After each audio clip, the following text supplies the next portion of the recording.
So, Resident Evil 7 is nearly here, ladies and gentlemen, and a lot of rumors and a lot of leaks have come down the pipeline the past month or so.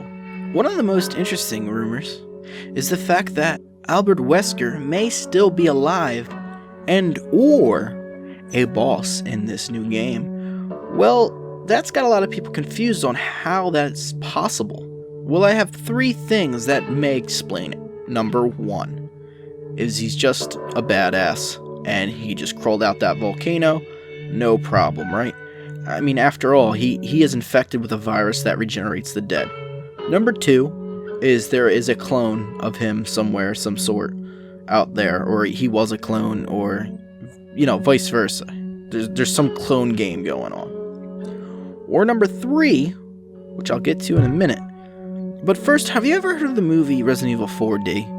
It was a short animated film about a group of Umbrella mercenaries in Raccoon City during the G-Virus outbreak. They were there to track down a researcher. They happened to find her location. The Umbrella soldiers were ambushed by an unknown monster. They take out the monster by blowing it up to bits. The monster is somehow able to infect other creatures and regenerates itself. But that's not the kicker.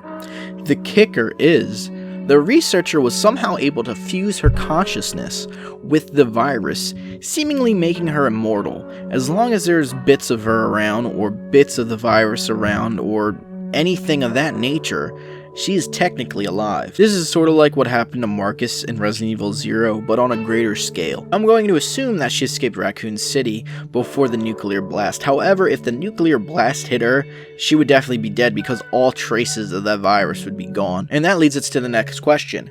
Was Albert Wesker somehow able to get his hands on this virus? Well, given his track record of virus collecting, I would say yes, because he was able to track down every other virus. He was able to get the T virus, he was able to get the G virus, he was able to get Las Plagas, he was able to get the T-code Veronica virus. I think in some way, shape, or form, he was able to get his hands on every single sort of virus. So, was he able to transfer his consciousness into something else? Technically still being the original Wesker, but in a different body, which I guess they could have just did with like the cloning thing, but I think this would just be more interesting because it would give him better powers as well. It would also sort of make him impossible to kill, but that's just something I thought of.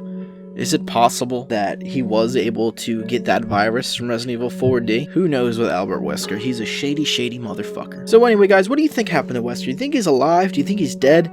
If he was alive, how do you think he came about alive again? Do you think this is a cool theory? Let me know in the comments below, and I'll see you guys around.